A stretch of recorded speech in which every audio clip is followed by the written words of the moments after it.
Good evening, everybody. DJ Styles. I'm back. Okay, I went out and I got myself my wire cutters.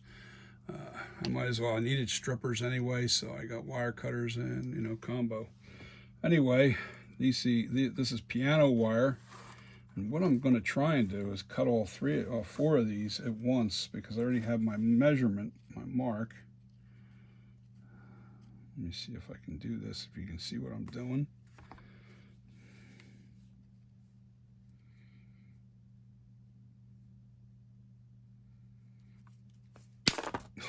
Oh, it's nice to have good, real tools. All right, yeah, that's definitely that's a nice. There we go. Okay, so we've got four wires cut. Those can go off to the side. I'm only going to make one of these because I only need one right now. Now, another thing too is you see how these tools, they have double ends. I don't like tools that have the double ends, and I'll tell you why. Because when you're working with something, and like if you have to get in on an angle, you can't see it on my sculpture, but if you have to get on an angle, you might bang or scrape something on the other end when you're trying to work inside of something. So I like short tools. That's short comparison. I like short tools so there's not too much sticking out on the other end. There's not going to be anything sticking out on one end. So this will be where the rake is, and this will be nothing, so I don't have to worry about that banging into something. My finger will protect, actually, my finger will stop anything that, keep anything from hitting if I'm working on the inside. That's just my preference. All right, so what I need to do is first, I need to mix up a couple of balls of epoxy sculpt. Now, what this is an AB. This is a gray mix. They do have it in white, and I think they have it in black. All right, and this is the hardener, and that's A. I think it's the hardener. It might be the, I don't know, whatever. All right, I think the darker stuff's the hardener. Yeah, it is. The dark stuff's the hardener, and this is the regular epoxy, I guess. And you have to mix them together. It's two-part mix. Equal 2-part mix. And what you do is you combine two. You want to get a ball. Now I'm going to use quite a bit because I got to fill that hole and I got to make it really stable. I don't want to use too much though.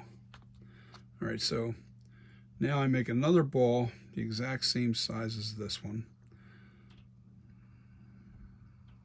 All right, and they're marked. It says A. Make sure your lid, don't cross-contaminate whatever you do. Make sure you put your lid back on your A. All right, and I always do it this way so I can see it in perspective as far as the size goes. Now I just make it, I grab a chunk out of here. I have to add a little more. Yeah, that's too much. So I got to pinch some of that off. Put that back in there, squeeze it in. Now this stuff hardens to a plastic. It is really tough. All right, you can see this is still a little too, that's close. See, I got two parts, and they're pretty close in size. Might be a little bit more on this. I'll just take a little pinch off of that. Yeah, now we're on the money. Yeah, that's about the exact same size. All right, now you're gonna mash these together. What's nice about this stuff, once it hardens, it's like rock, but it's sandable, paintable. You can do anything you want. Now to really smooth it out, you want to wet your fingers. Because when you're sculpting, you can actually sculpt with this stuff, which is really cool, and you really want to mix this really well. You want to constantly mix this, because this stuff, I mean, I use it on props. You can sculpt. You can sculpt faces. You can do anything you want. This stuff is like it's clay.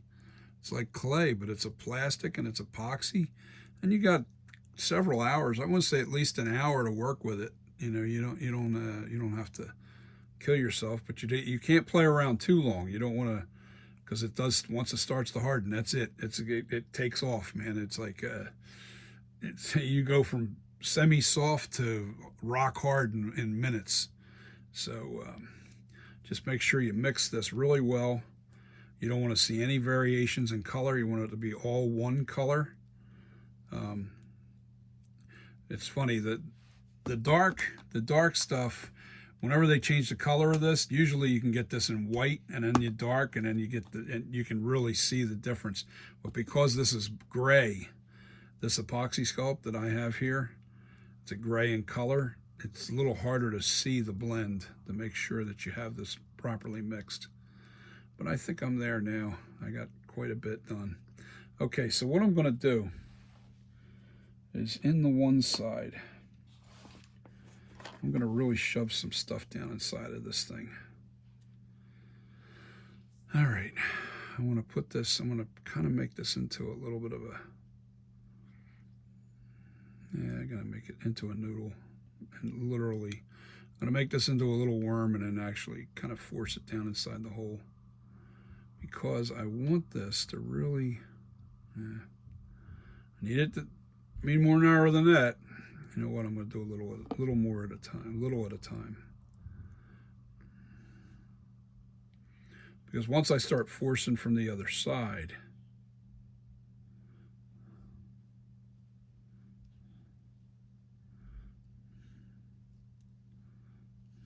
all right, I'm out of the frame. I'm sorry about that. I'm just going to keep shoving this into one end.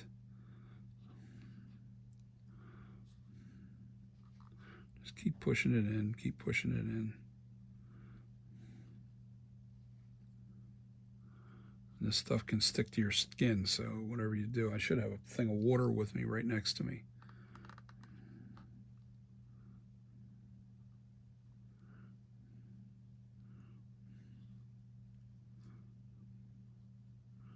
All right.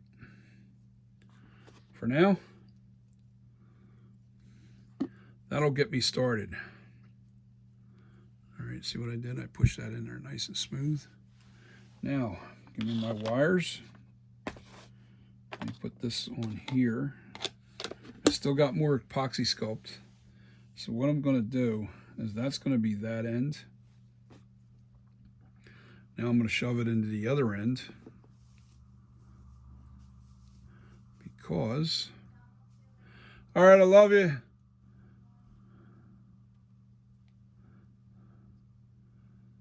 My wife's going to work, and I'm just starting my work too, so I'm just going to keep pushing this stuff in here, because I got to get a good amount in there, because I want the wires to really be strong once it's in here. And just keep shoving it in the hole. Keep shoving it in, keep shoving it in. I gotta get that stuff off my hand, that's for sure. Because that stuff will turn to stone on your hand. You don't want that. Not stone, hard plastic is what it is. It's an epoxy. Good stuff though, man. It's really good. Good for sculpting. You know, if you take a wig head, I don't know if you guys ever seen any, and you want to make a zombie head or something, you can sculpt this stuff right on. Oh, that's another thing. This stuff sticks on any surface, glass, anything. Stuff's unbelievable. It really sticks well. You know, it's funny. I had a crack in my water. It was actually my pool pump, the basket, and that's under a lot of pressure. And I used this stuff, and the basket lasted longer than any basket I've ever had because this stuff is so strong. It does not crack. Once it's bonded, it bonds to just about anything. So what you want to do is, I keep shoving this stuff in here and keep pushing it, because, okay, I got enough in that hole. I may have to use that up, so I might.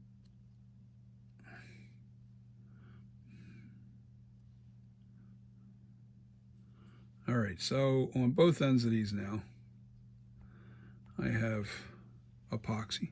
All right, so now what we're going to do is we're going to take these 4 wires, and I want the straightest edges. All right, so that's the crooked edge, because that's where I cut it.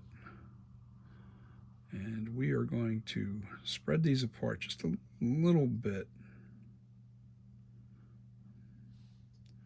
I'm going to shove them into this hole until it reaches the back.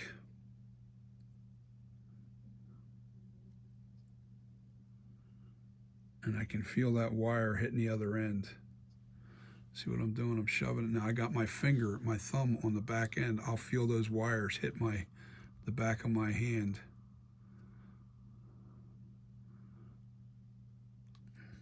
Now they're going in again, which is nice.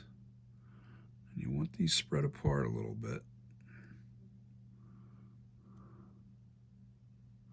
Okay, I felt one. Now I want to put that down on a hard surface because these are all cut at the same size. And I want to make sure every one of these are at the right height. All right, now I want to spread this. Get them in position the way I want them. You know, I'm doing that just by doing that. Okay.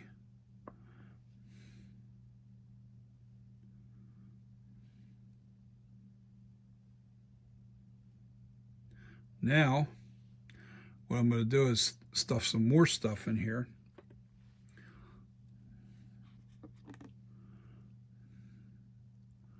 Just right in here. I'm going to keep my finger up against this so it doesn't.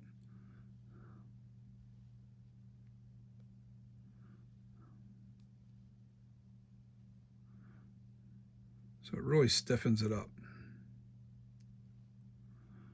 All right, now I'm going to put my finger on the other side.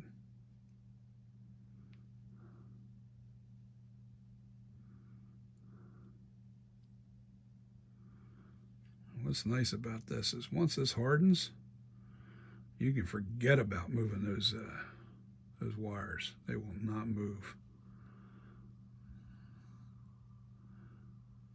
That is the key to success here.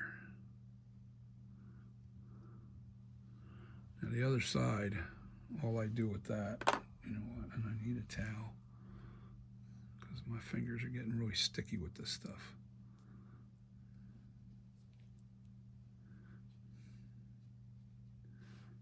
Give me a second. I'm just trying to get this stuff off my fingers.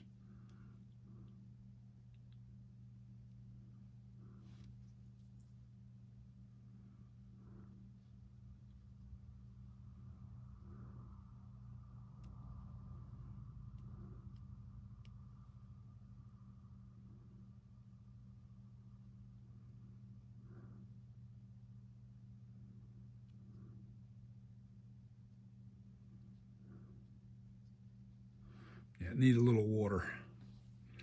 Need a little water to smooth this out because my fingers are too stiff. You know what? Let me just get a paper towel. Try to take some of the stuff off my fingers.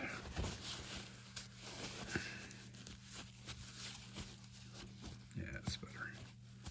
Still gotta wash it off with I still gotta do it with my.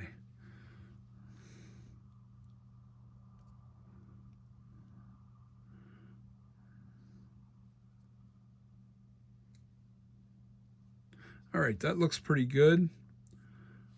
This looks, you know, let me move this over there. I'm putting it against my chest and shoving it down to the hole. That's good. That's good. Put my finger up there because it looks like these are a little out of whack. But you know what? All I have to do to once this hardens, I'll just take my wire cutters and literally cut these so they're perfectly exactly together. so they're all the same length. You don't want different lengths when you're trying to, and you want to spread these apart before this hardens.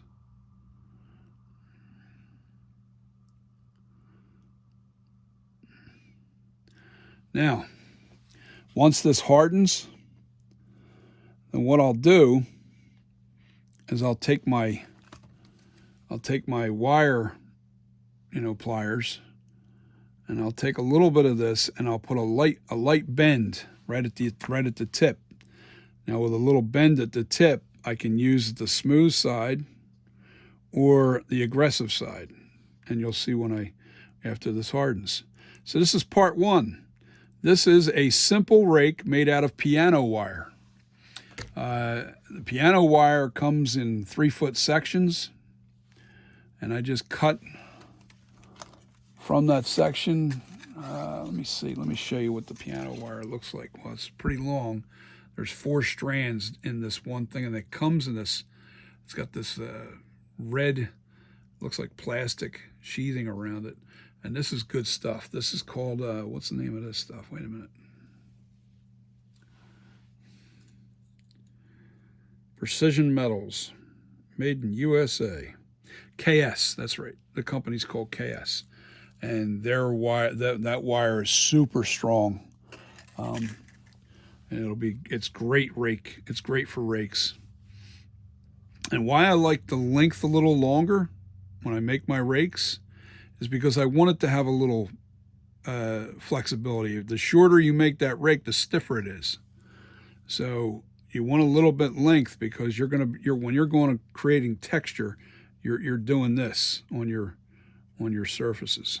I'm barely touching my hand, so this way it doesn't bend these all out of control, And once this is hard, I can actually bend these to perfection, right where I want them. So, but that's it. That's it in a nutshell. And I'll show you this in a future video once I put the right cut. I'll cut these so they're perfectly, as you can see, they're not perfectly. Let me see. I'm trying to get in camera frame here. Yeah, they're not perfectly lined, almost, but still just a little bit of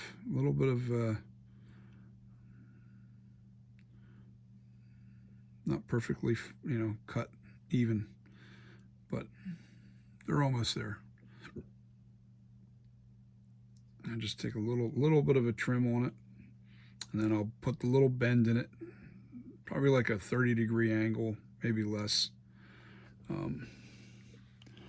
And I'll probably only bend about the width of half the width of my finger. And that's it. And that's how you create your rakes. Homemade rake. Because these things, it seems like, I looked online, that's all I could find was this type of rake. Hold on, I'm not even in frame here. Yeah, see, it's the only type of rake I could find was this. It's just way too many wires, too stiff. Well, it's I don't know, it's got some play, but when you're looking dead onto that, it just doesn't have that evenness. You'll see what I'm talking about once I start applying these tools. I'll start using the tools, and that'll really that will change. What in the world? I got an ant. Ant crawled onto my desk. All right, so this is nice and short. You see, it's comfortable. I can rake on the and it's nice, and it's got the perfect. It's a pencil size, pen size. So, and the wire runs all the way through the tube, and I've got clumps of epoxy sculpt on each end to really hold it into place. It won't ever come out once it's in here. And once that hardens, you can forget about pulling this stuff out of here. So with that being said,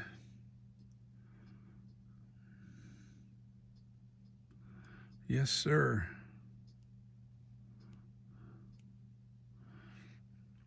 That's it. That's how you can make your rakes for texturing your sculptures. When you start putting wrinkles and cracks and stuff on your sculpture, you're gonna Now, once this is bent, there'll be an aggressive edge, so it'll be sharp. So you'll be able to scratch it. You'll be able to scratch the surface. And then you'll have the smooth surface where it's just, you just want the shape of the wire going into the, where the wrinkles are. Once I start aging this mask, you'll see the process. I am going to show this. I'm going to do complete videos. Once I mold this and I'm on to making the 2018, which is that right there. When I start making the 2018, all those little scratches and lines, that's what this thing does. That and the help of different textures. You use different, see those lines there on the neck? This is the kind of tool that you need, and that's how you create that. But it's simple. It's as simple as it gets. It's not whether you can or you can't. It's if you know how. It's simplified. Okay, so that's the tutorial on how to make your own rake. You want to get epoxy sculpt. I'll tell you, this stuff's used for so many purposes. Okay, so I got too much left over here. I made too much. Maybe I should make a couple of rakes since I made so much. Hate wasting this stuff because it's 35. It's a 4-pound combo. It's 2 pounds each. All right. This is it right here. It's called epoxy sculpt, and they're 2-pound tubs. As you can see, it's 2 pounds right here, and you get a total of 4 pounds altogether with the 2 tubs. And it's part A, part B, equal parts. Mix it by hand, and then start sculpting. Have a ball. Use it for bonding things. You can do all kinds of stuff. You know what? I know what I'm going to use it for. Hopefully this lasts long enough. I'm experimenting with my eyes, my reflective eyes. So I'm going to use this for the reflective eyes. The remainder of the epoxy sculpt today, just mixed. Anyway, you guys have a wonderful week, wonderful rest of the week, and hope you have a great weekend coming. And peace, and always take care of each other. I'll see you. Nighty night.